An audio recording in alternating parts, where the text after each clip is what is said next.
Hey guys, how's it going? I am doing another review. I know I'm like a day late, but my child was sick yesterday and I had to take care of him, so I watched it tonight. So I'm sure by now some of you have already seen it, but for those who haven't, as I said last time with the other ones, if you have not seen this, don't watch it until you've seen it because there are spoilers. So, oh, excuse me. On with this. So, this time the show starts off going back to the aerobics class, and Montana is teaching them. And this is where we find out that Montana meets Night Stalker, or what's his face? Richard. And one of the guys in the class is like bitching about something, about, he's bitching about Richard being in there and trying to pretty much take up their time to do workouts and stuff. So then, Montana is just like, I don't know, she bitches back, and then the guy, who was probably gay because the way his mannerisms were, he stomps out like all princess, like entitled, whatever. And then it shows later on, this is after the commercial break's over, later on, Montana's getting ready to leave. The class is over, the janitors started turning all the lights off and stuff.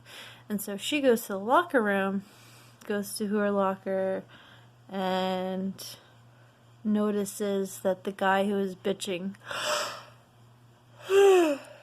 he's dead. He's like in the corner with his guts hanging out, his intestines and stuff. And she's like, what the fuck? Although every so often she has like the corner of her mouth kind of go up, like she's kind of smiling a little bit. And then Richard comes in and says, do you like what I left for you?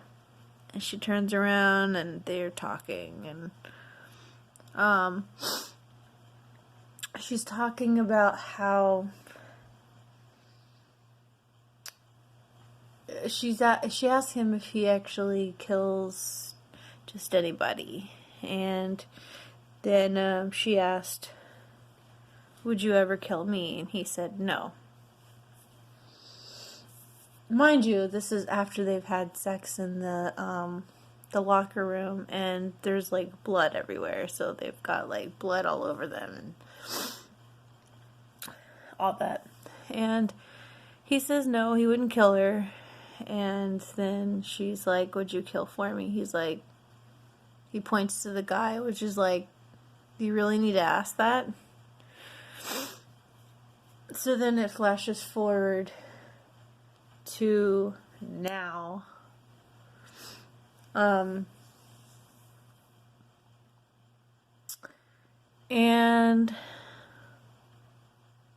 oh no, before we do that, we have to go back when she's asking about how would he kill whatever, who he would kill, whatever. Basically, she was saying that she wants Brooke dead because if you guys remember when she was having a flashback of her wedding and how her groom-to-be killed his best man and then he killed himself. Well, the best man is Montana's brother, you find out. And I don't think Brooke and the best man did anything. although Montana turns around and was just like, I know that she's probably done something with my brother and she's just lying about it, and I want that bitch dead because basically her brother's dead. And so that's why Richard is, like, he especially came after her. But anyways, then it flashes forward to now, and she tells him that Jingles is around and that they need to get Brooke before he does. And like a little girl, or like a fangirl or a fanboy, Richard's like, what? Are you serious? The actual Mr. Jingles is here. And so he's just like wetting his pants, like, of excitement. So then they split up to go find Brooke. Meanwhile,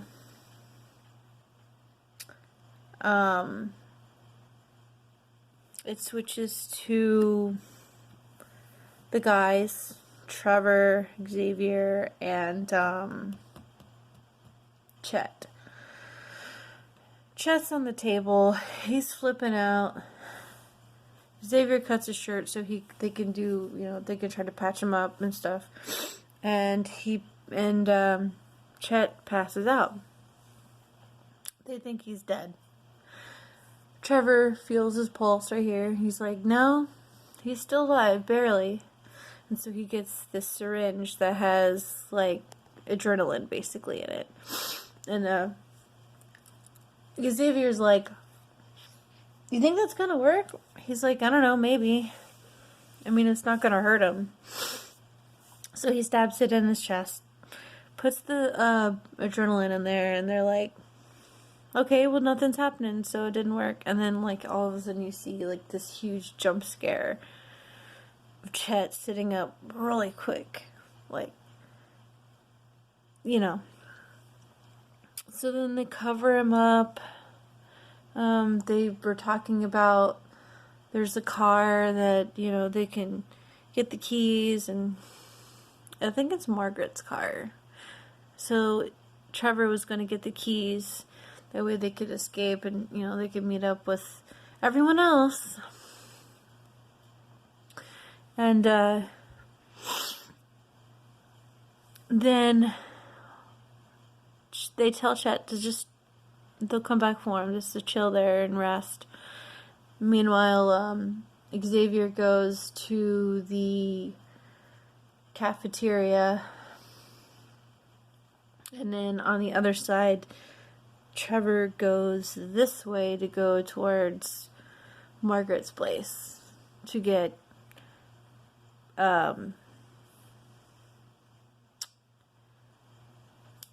he goes to get the key, basically, for the car. First off, it shows Xavier. He's talking to the lunch lady, I guess. And she's just like, oh, relax, it's fine. We got all these kids coming tomorrow, and she's making all these sandwiches for the kids. And then he sees the shadow of Jingles. He's like, oh shit, there he is. Because while he's telling her, like, all these people are dying and that they're gonna die there, and she's like, oh, that's whatever. And so he sees the silhouette, and so he's like, oh shit, there he is. So he climbs underneath the table. And then she turns around and sees him, and this whole time that she's confronted with him, she starts to look a little nervous. And she tries to change the subject, and she ends up making Mr. Jingles a PB&J. And there's talking, and all the while Xavier's underneath the table trying to keep quiet, and he's got a flashlight. Well, he says he kind of drops the flashlight, which then gets Jingles' attention, and the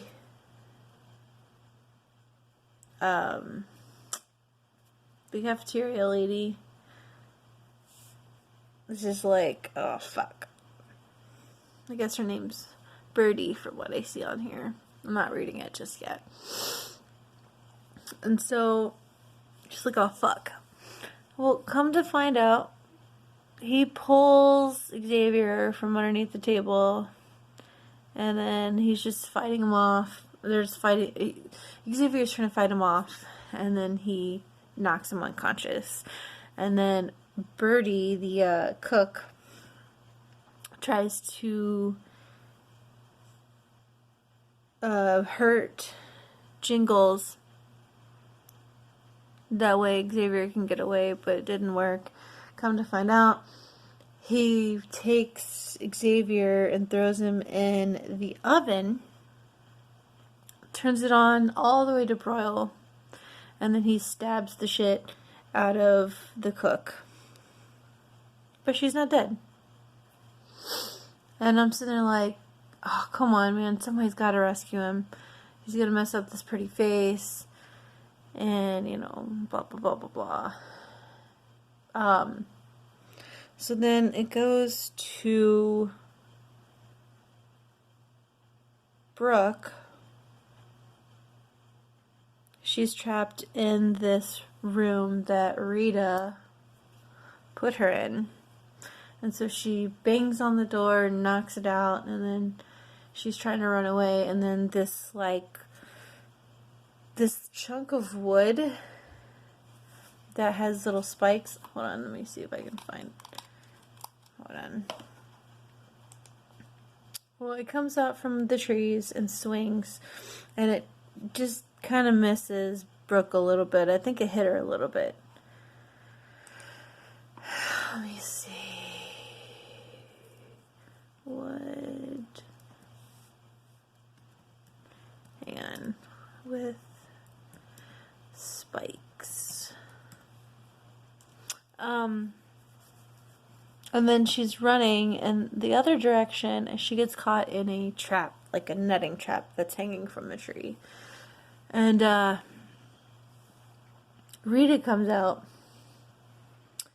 and she says something to Rita, or Brooke does, and she's like, Rita, what are you doing? She's like, I told you I'm not Rita. I'm not the real nurse.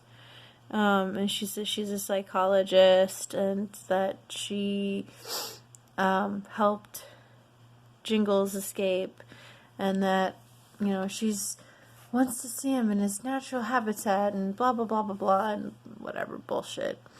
And so she's off somewhere, like she goes away.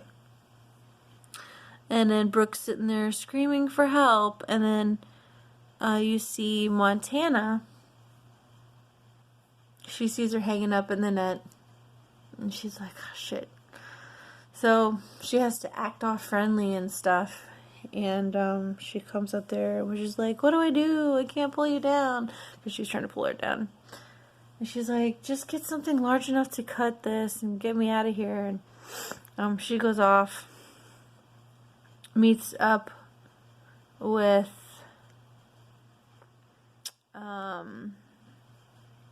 Richard, and says that she found Brooke, and that she's hanging in the nest and or this little netting thing. And so they both go there, and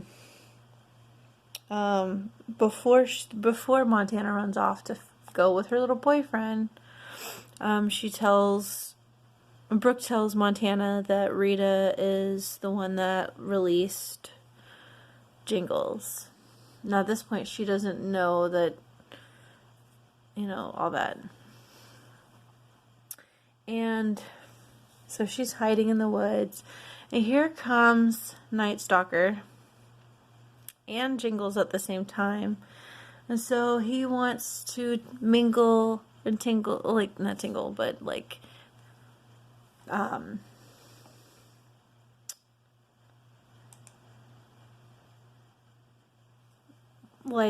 basically they're fighting. Meanwhile, while they're fighting and Rita's watching in the woods, Montana comes up and says, I don't know who the fuck you are, but, you know, blah, blah, blah, blah, blah. And then they start fighting. So, like, over here you've got Richard fighting Jingles, and then, like, over here you've got Rita fighting Montana. And, I'm trying to find the thing.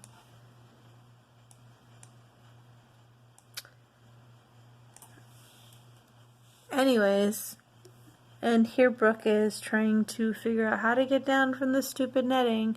Somehow she escapes. Jingles kills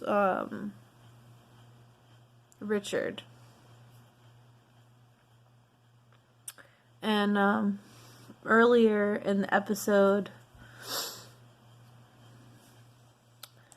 I don't know if it's really like that. Earlier in the episode, he put some sticks in the shape of a star and is trying to summon the devil and whatever. And you'll see later when I get to it. But oh wait, let me see. Let me see if I can show you guys that spike that I was talking about. So really quick, before I go any further, the thing that was like swinging from the trees that almost hit Brooke, this is kind of what it looks like, except without the bottom part, like this one for instance. Hold on, my computer's being a slow ass. But anyways, it's like the wooden clubs with the spikes, except it doesn't have the actual handle. Anyways, so Richard dies. Richard is like, oh good, I hope he does. And then Jingles walks off and is going after Margaret. That's it? That's the biggest you can do? Here we go. Basically like that, minus the bottom part. It's just this part. Anyways. So anyways, Jingles is going off looking for Margaret. And,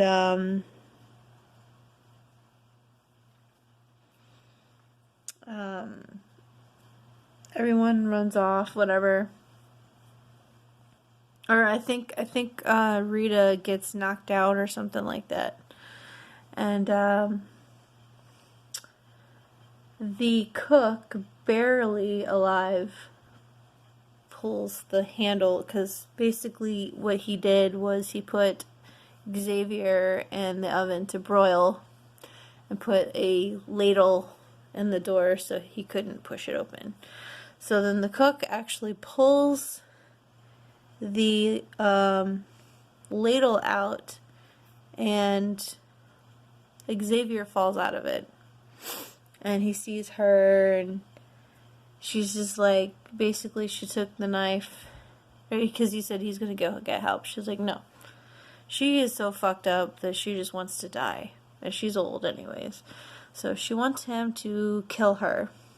He says he can't do it. It's not that type of person. And she's like, basically like saying, please kill me, put me out of my misery. Because she's so badly fucked up. And so he does for her. And then he gets up and then he realizes his face is all like got bubbly boils and, you know, yeah, it's fucked. His face is fucked. His hands are fucked. Everything, pretty much. And then it goes to Trevor. And, you know, before Trevor gets in there, basically Jingles finds fucking dumb bitch that opened the park, Margaret, And they're talking.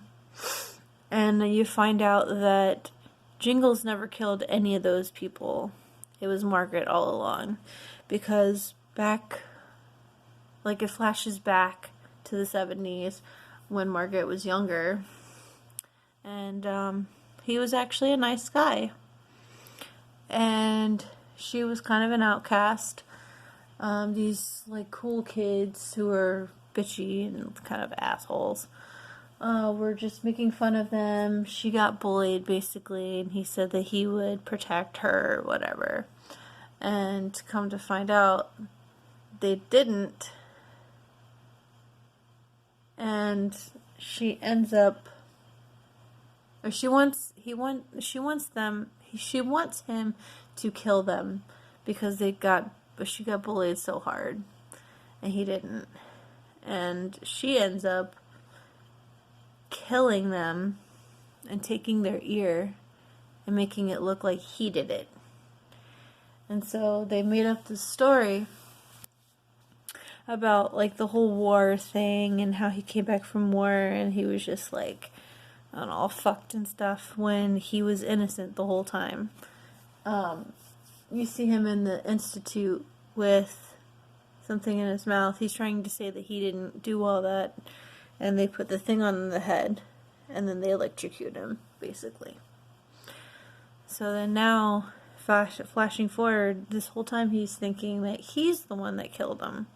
But he wasn't, it was Margaret, which I'm hoping she dies. I really hope the Jingles, because you find out she stabs him, or shoots him. No, sorry, yeah, she shoots him, and she thinks he's dead, but he's not. He's laying on the ground. Trevor comes in, and he's like, oh, you killed Jingles, and, you know, blah, blah, blah, but then,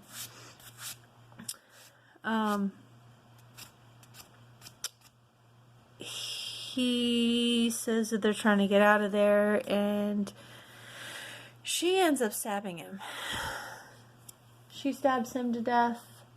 She takes his ear, and then she turns around and finds Jingles is gone. So he's not dead. So I'm hoping that he comes back and kills the fuck out of her, because I can't stand the bitch. I don't like any of the characters that Leslie Grossman plays, because she plays a bitch so well. And I hate it. So does Emma Roberts, but that's a whole other thing. I actually kind of like her characters. But Margaret is just about as bad as Dandy. As in, like, I can't stand the character. Anyways.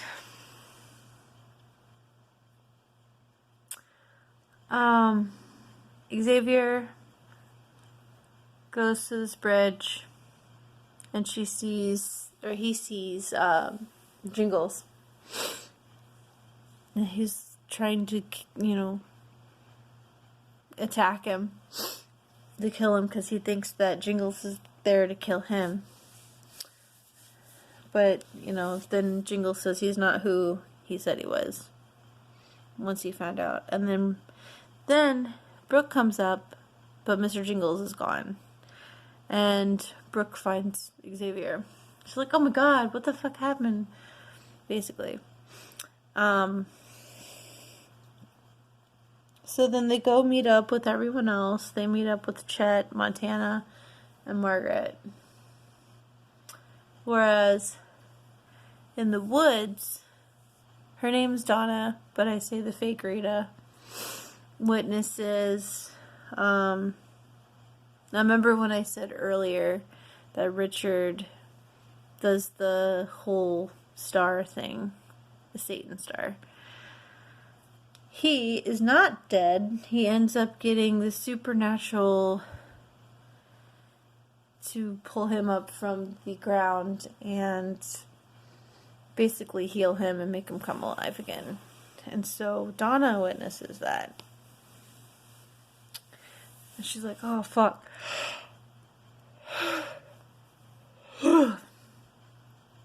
When it shows everyone else, well, back when it showed everyone else, you know, like once they met up, like Chet, Montana, Xavier, all them, whatever. The car that was their escape route, or whatever, is in flames. And Margaret is sitting there saying that Trevor couldn't meet up with them because Jingles came along and killed them when you know she killed him. So basically, that's pretty much it. It does end with Rita or Donna and Richard. So, but as it says here,